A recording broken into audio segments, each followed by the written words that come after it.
একটি বিমানবন্দরে দুইজন ব্যক্তির মধ্যে পরিচয় হয় এবং পরিচয় হওয়ার পর তাদের মধ্যে একটা বন্ধুত্ব তৈরি হয় এবং কথায় কথায় জানা যায় যে তারা দুজনেই হচ্ছে ভগবত ভক্ত, ভগবানে বিশ্বাসী।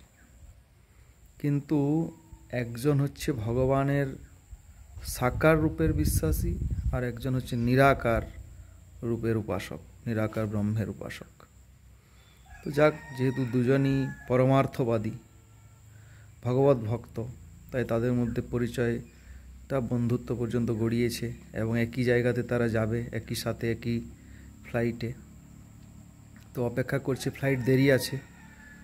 তারপর সন্ধ্যাকালীন সময়ে তারা দুজনেই নিজের নিজের যে সাধন ভজন, সেই সাধন ভজন তারা করছে। যে সাকার রূপের ভক্ত, ভগবানের ভক্ত, সে ভগবানের দিব্য নাম জপ করছে, কীর্তন, তারপর ভগবানকে ভোগ লাগিয়ে খাওয়া। আর যে নিরাকার রূপের উপাসক, সেও সন্ধ্যাকালীন সময়ে তার প্রার্থনা, ধ্যান, ভগবানকে ভোগ লাগানো, খাওয়া। তো তারপর যে বন্ধুটি সাকার রূপের উপাসক, যে ভক্তটি, তিনি তার সেই নিরাকার রূপের যে উপাসক সেই বন্ধুটিকে জিজ্ঞেস করলো, আচ্ছা তুমি যে ভগবানকে প্রার্থনা করলে, ভগবানকে ভোগ লাগালে, বা আমার দেখে খুব ভালো লাগলো, তো তোমাদের ভগবান শুনতে পায় নাকি কালা? তখন সে রেগে গেছে। হ্যাঁ, এরকম কথা বলছো? আমি প্রার্থনা করলাম, আমরা সবাই প্রার্থনা করি, ভগবান শুনে, নাহলে আমাদের প্রার্থনা করার কী লাভ, কী প্রয়োজন? বললো, বাহ, তাহলে খুব ভালো। আর তুমি যে এখানে ভোগ লাগালে, ভগবান এসে এখানে খাবার গ্রহণ করলো? হ্যাঁ, ভগবান এখানে এসে স্বয়ং তার এই আমার লাগানো ভোগ সে গ্রহণ করেছে। ও, তোমরা যে প্রার্থনা করো ভগবান বুঝতে পারে? হ্যাঁ, ভগবান বুঝতে পারে। তোমরা যে তার ভক্তি করছো দেখতে পায়? হ্যাঁ, ভগবান দেখতে পায় সব, তবেই তো আমাদেরকে এত কৃপা করছে।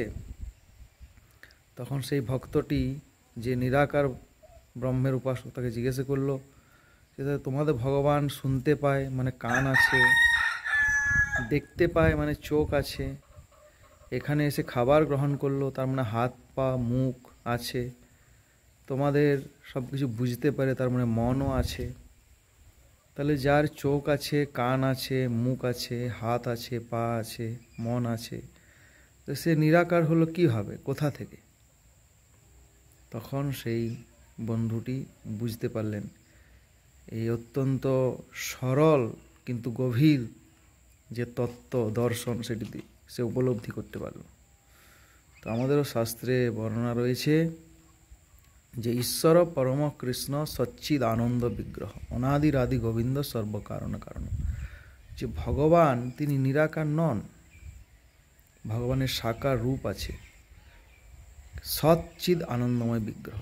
কিন্তু আমাদের শরীরের সাথে ভগবানের শরীরের পার্থক্য কি না? আমাদের শরীর হচ্ছে জড়, অর্থাৎ এটা ধীরে ধীরে নষ্ট হয়ে যাচ্ছে, ধ্বংস হয়ে যাচ্ছে। আমরা পূর্ণ জ্ঞানময়, পূর্ণ আনন্দময় শরীর প্রাপ্ত হয়নি। কিন্তু ভগবানের শরীর হচ্ছে দিব্য চিন্ময় শরীর, সেটি হচ্ছে সচ্চিদ আনন্দময়, পূর্ণ জ্ঞানময়, পূর্ণ আনন্দময় এবং নিত্য। তার জন্যে বেদে বা বিভিন্ন জায়গায় বলা হয়েছে যে ন তস্য প্রতিমা অস্তি, তার কোনো জড়জাগতিক রূপের মতো রূপ নেই। জড় প্রতিমা, প্রতিমা মানে আকার বা রূপ বা দেহ, তার জড় দেহ নেই, সেই জন্য তার এই জড় শরীর নেই।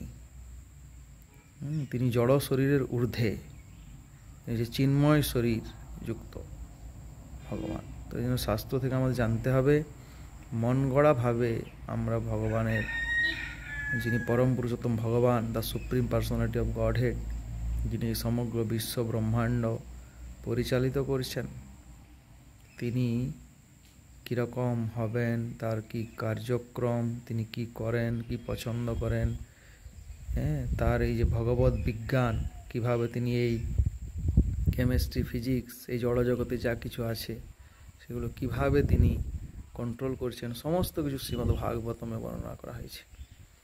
আমরা সামান্য একটা উপগ্রহ পাঠালে গর্বে স্ফীত হয়ে যাই, এবং যেটা হয়তো বেশি দিন মহাকাশে থাকতে পারে না, ধ্বংস হয়ে পড়ে যায়, নষ্ট হয়ে যায়। কিন্তু ভগবান অনন্ত কোটি, ইনিউমারেবল ইউনিভার্সেস, অনন্ত কোটি ব্রহ্মাণ্ডকে তিনি নির্দিষ্ট কক্ষপথে কোটি কোটি বছর ধরে তিনি সঠিকভাবে পরিচালিত করেছেন। তাহলে তার ফিজিক্সটা আরও কত উন্নত।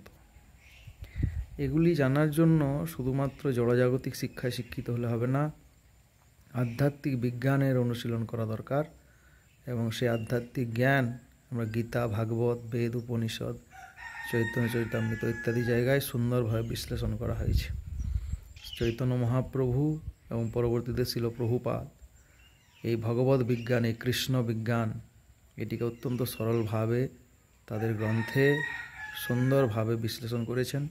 আপনারা যে কোনো ইস্কন মন্দির থেকে শিল প্রভুপাদের গ্রন্থ সংগ্রহ করুন এবং সেখানে ভগবত বিজ্ঞান সম্বন্ধে জানুন, দেখুন, আপনার জীবন পূর্ণ জ্ঞানে পরিপূর্ণ হয়ে যাবে এবং তখনই আপনি দিব্য আনন্দ এবং দিব্য স্থিতি লাভ করবেন। হরে কৃষ্ণ।